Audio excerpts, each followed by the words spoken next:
The following was recorded on the 19th of April 1974 with the spirit of a woman called Enid Churchill, and the medium was Leslie Flint.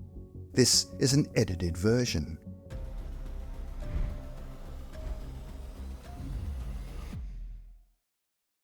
Ina, everything I say to you has to be brought down to a material level for you to understand. We live in a mental world, which is not physical. It's physical to us because we think, and as we think, we are.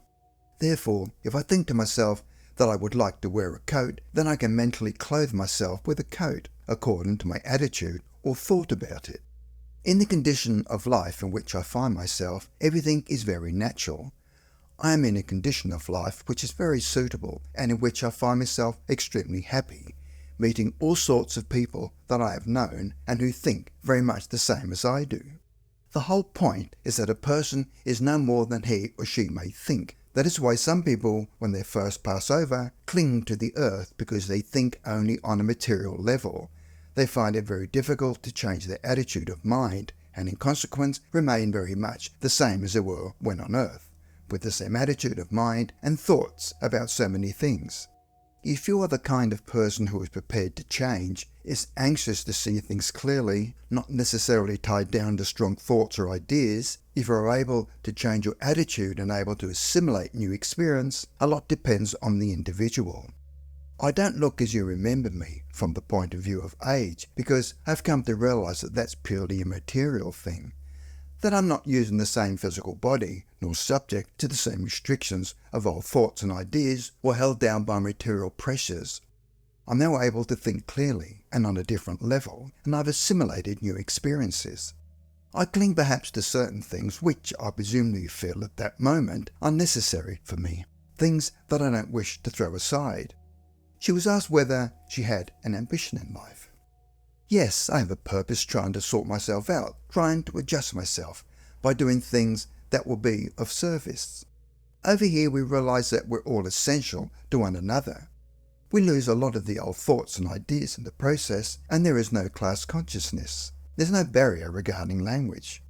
All manner and kind of people went on earth who were different nationals. Here is of no consequence. All thought force is a living reality. We don't even have to speak to each other. We can communicate entirely on a mental wavelength. It's being able to understand the other person. Take an animal, a dog or a cat. It can't speak to you, but if it has been with you for some length of time, it seems to have a realization of things that you're saying to it, and vice versa. I think that often one senses and feels things with animals. Animals are very much more sensitive in some senses than human beings. They know things, and even see things which, when on earth, we didn't see. I've learned a great deal about animals, and I'm very fond of them over here. She was asked, do you think animals have souls? It depends on what you mean by soul. Nobody knows what a soul is. I don't know what a soul is. You can't depict or describe a soul. All I know is that I am living, that I have a body that is a replica of my physical one at its prime.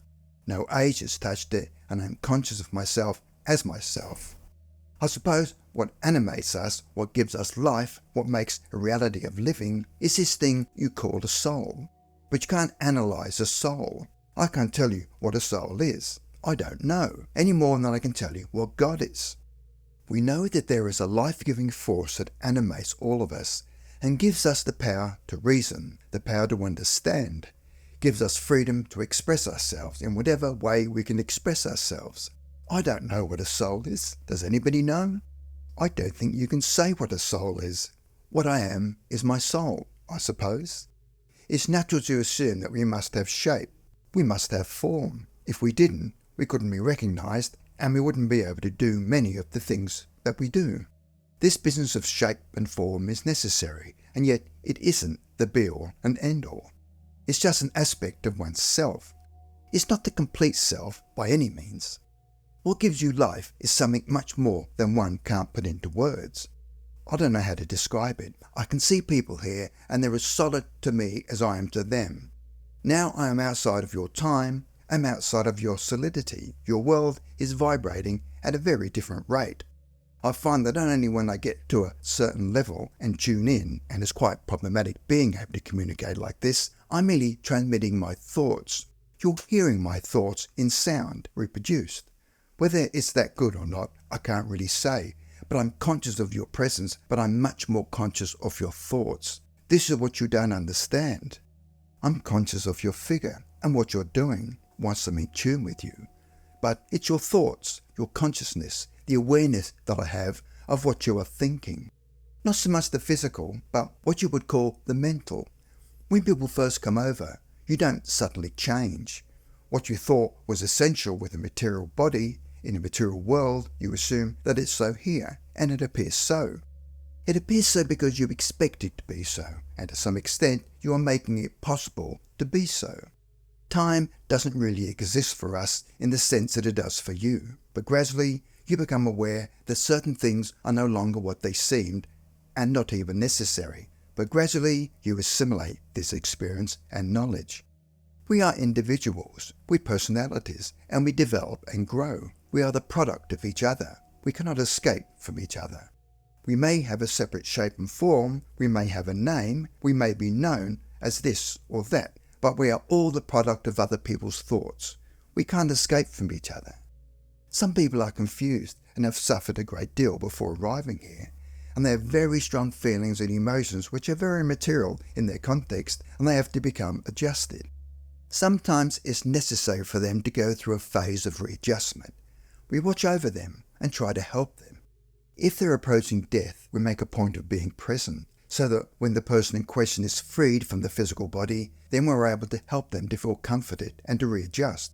You have some people who are earthbound and who just don't want to leave the physical world, don't want to leave the physical body, don't want to leave their friends and loved ones, and they cling to the earth, because that's how their mentality is. Sometimes there are definitely astral experiences where you are released temporarily from the physical body and you enter into an astral condition very near the earth. And there are all these different layers of consciousness which people can enter into. That's why on some levels you do have many things which are almost similar or very much like things on earth. If everybody understood this truth of communication and that life after death does exist, does happen, I think if people understood this properly and applied it in their daily and their material lives, the whole outlook would be changed and they would become changed in consequence and help others to change. This truth is the only hope for the world. It's the fundamental truth behind all religion anyway. If there's no life after death, what is the point of religion? All religions preach, in some manner or form, something after death, but none of them attempt to prove it or to demonstrate it. If one can accept and understand it within reason, it would help them and the whole world would be better for it, and people would think and act differently in consequence, and it would break down the barriers between nations and peoples such as the dogmas to separate people. Look at Ireland. That's a religious war. The Catholics against the Protestants. I think religion and intolerance builds barriers. A universal realization of what life is all about and that death is not the end could change the way of men in their thinking and their actions. She was asked whether they had pets. Of course. I do wish people could understand that, in some instances, animals are more intelligent than we are. They are extremely aware and extremely sensitive to things which the ordinary human being isn't aware or conscious about. In the beginning, before man became more sophisticated and materialistic, when he was much more simple and lived nearer to nature, there is every reason to believe that he was more aware of these things then than he is today. With all his sophistication and scientific attitude, I think science could possibly in the future make this a living reality. There may come a time when science will perfect some form of communication between your world and ours which will bring conviction. We must assimilate new knowledge, new experience, new ideas, and, in consequence, change our opinions and our attitudes. This is what life is all about, surely. Today, man is more materialistic than I can remember, and is only concerned with self in the lowest sense. There are others who aspire and try to lift themselves out of the mire, but it seems to me the more I see of your world, the happier I am to be out of it. When you think of the First and Second World Wars, one would have thought that one would have learnt lessons, but one sees in your world now attitudes and conditions which appall. I think a lot of young people are not as stupid as we were. We were rather blind. I think the young are not going to be as stupid as we were. They're not going to be led by the nose. I feel that the wars, we brought them on ourselves. I don't think we can blame anyone else, only ourselves, that we've created circumstances and conditions, and now younger people are not going to be so easily led. They are beginning to be more analytical and become more open-hearted and open-minded than we were. I'd like to think that the future for the young people could be much better, and there is every reason to believe that it could be. She was asked, when babies die, do they grow up? Everything that has been given life isn't lost. It must continue, and if a child comes here, it is cared for and nurtured and looked after and educated and becomes a more spiritually conscious and aware adult. We have many aspects of life which are so like Earth, but many that are not. I'm quite sure there are thousands of worlds, not just 2 or 3, and there are different stratas of being, different aspects of evolution. When we're on Earth, we have this idea that we are the only living creation, that we are the be-all and the end-all, and there is nothing else but us. But on reflection, I see things differently. Why should there only be one form of life on one world? Science already is beginning to prove that there are many worlds, and I think that man may in time contact some of these worlds and possibly the beings on those worlds. We do have a sense of humour. We laugh and joke. We have lots of happiness. There are great souls here, and I've met individuals that in some shape or form are more advanced than I am. They're very informative. If you have lost someone that you love very much, and the realization that they're not dead, they're near you, watching over you, helping you, and that you can, under certain conditions, communicate, you don't have to come to spiritualists and mediums. Various souls at various times have appeared to people. Millions of instances, which prove there must be something, even if people don't fully understand it. I think a lot of people are afraid. Under certain conditions, I might be able to come to you, and I might be able to do something that would make you sit up and say, "My God, what's that?" Some people on certain occasions have been able to do certain material, factual things that have absolutely convinced the person concerned who's witnessed it of the reality of something happening. Suppose you were sitting in your office and I were to come into your office and I were to pick up a folder and throw it across the room in broad daylight. I would have thought that would make some of you sit up and take notice. I think it would be marvellous if, at least for a spell, I could come to your homes and could do something unusual. Pick up a vase, and I wouldn't break the vase if I could help it, but if I could do something to attract attention to let you know that I was present, that I could possibly, even for a brief moment, get into the conditions sufficiently that it could be material to me, and then I could, presumably, which is what poltergeists do. If I could do it, I would.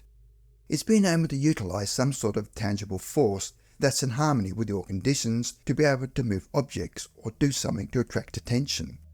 I suppose in the initial stages is to let them know that there's some presence there, and then to make contact in some shape or form, either by sitting with a table, by table tilting, or perhaps through automatic writing, that you get a pencil and paper and you hold it lightly in your hand and don't make any effort of your own whatsoever, and just let us try to write through your hand. The problem with automatic writing is that there may be times when we lose contact and you take over unconsciously or subconsciously. I think a lot of souls make a point of working through an instrument or with an instrument during their earthly lifetimes. When the earthly lifetime work is finished, the guide or entity or soul enters into their own condition and invariably their work is finished, from the material level anyway.